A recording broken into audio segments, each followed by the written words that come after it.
मेरे प्यारे बच्चों, आज हम कक्षा 8वीं के हिंदी विषय बाल भारती के 7वें पाठ धूप की उस्मित छुअन से इसका अध्ययन करने वाले हैं। बच्चों, ध्यानपूर्वक इस वीडियो में तक बने रहिए, जिससे हम आपको इसका संपूर्ण व्याख्या दे सकें, इसे समझा सकें अच्छे तरीके से।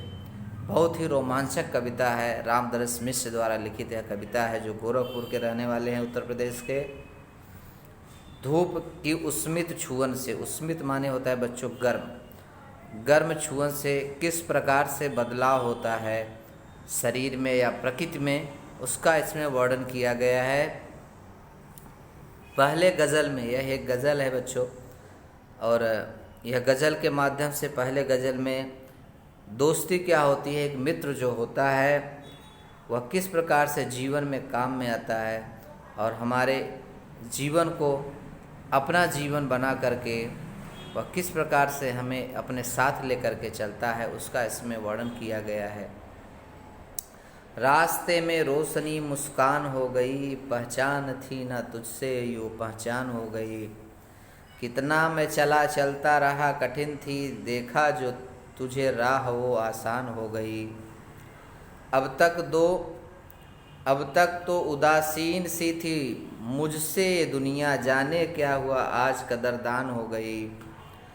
आई थी खुशी घर मेरे रहने के वास्ते, 2 दिन के लिए हाय वो मेहमान हो गई। पल भर की नहीं चैन से सो पाया आदमी, सपनों से आज नींद परेशान हो गई। रोती रही अकेली पड़ी रागनी उसकी, लोगों के स्वर मिले तो वो सहगान हो गई। तो देखिए बच्चों, इसमें बताया गया है कि जब दोस्त होते हैं, यानी जब कोई हमारा साथी होता है, तो और 10 लोग जो होते हैं चाहने वाले होते हैं और भी साथ देने वाले होते हैं। जब मनुष्य अकेला होता है तो उसका कोई साथी नहीं होता है, और एक सच्चा साथी होना बहुत ही आवश्यक होता है जीवन में, जो उसका एक हमारे जीवन में बहुत बड़ा महत्व होता है। वही इस कविता में रामदरस मिश्र ने बताया है। रास्ते में रोशनी मुस्कान हो गई, पहचान थी न तुझसे यो पहचान हो गई। बच्चों, जीवन रूपी रास्ते में जब एक दोस्त मिल जाता है तो वह रास्ता जो होता है बच्चों बहुत ही सरल हो जाता है।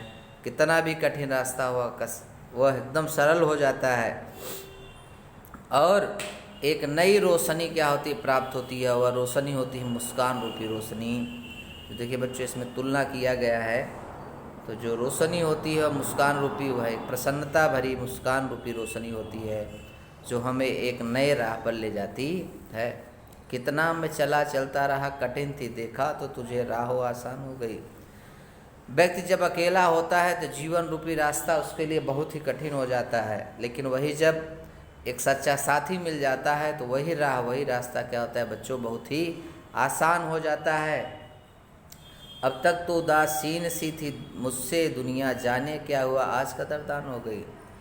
आज तक यह जो दुनिया वाले थे, यह दुनिया जो थी हमसे रुष्ट थी, उदासीन थी, लेकिन आज तुम्हारे मिलने से यह हमारे ऊपर जो है कदरदान हो गई है, हमारे ऊपर सहानुभूति दर्शा रही है। आई थी खुशी घर मेरे रहने के वास्ते, 2 दिन के लिए हाय वो मेहमान हो गई। विद्यार्थी, यहाँ कवि बताना चाहता है कि खुशियाँ जो होती हैं वह कुछ समय के लिए आती हैं, कुछ पल के लिए आती हैं, लेकिन अगर एक सच्चा दोस्त होता है तो वह खुशियाँ मेहमान की तरह नहीं रहती, वह हमेशा के लिए रहती है।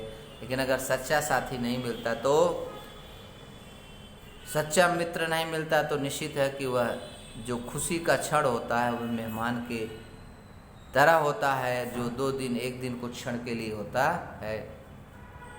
पल भर की नहीं चैन से सो पाया आदमी, सपनों से आज नींद परेशान हो गई। व्यक्ति जो है उसको समस्याएं आती हैं तो वह बहुत सी ऐसी चीज़ों से बेचैन रहता है। सपनों से आज नींद परेशान, आज वह हमेशा एक नए नए सपने देखता रहता है, और उस स्वप्नों को कभी भी वह पूर्ण नहीं कर पाता। तो जीवन में बच्चों जो है मित्र का होना बहुत ही आवश्यक होता है। रोती रही अकेली पड़ी रागनी उसकी, लोगों के स्वर मिले तो वह सहगान हो गई। व्यक्ति जब अकेला रोता है तो वह रागिनी बन जाती, उसका दुख बन जाता है वह रोना। लेकिन वही रोना जो है जब 10 लोग उसका साथ देते हैं तो वह सहगान बन जाता है, वह एक गीत बन जाता है। सहगान मतलब साथ में गाया हुआ गीत, और रोना भी क्या हो जाता है, साथ में गाया नहीं। वह दुख जो होता है कई लोगों में बँट जाता है और वह इसी प्रकार से अपना अच्छा जीवन व्यतीत करता है। तो बच्चों दूसरा गज़ल जो है अगले हम वीडियो में डालने वाले हैं, आपको बताने वाले उसके बारे में। इस वीडियो को देखिए, पूरा समझिए, ज़्यादा से ज़्यादा अपने मित्रों के बीच शेयर करिए। अगर आपने हमारे चैनल को सब्सक्राइब नहीं किया, सब्सक्राइब करिए, जिससे हम और रोचक बातें आपको बता सकें और विषय से संबंधित चीज़ें बता सकें। तो आज के लिए इतना ही बच्चों, धन्यवाद।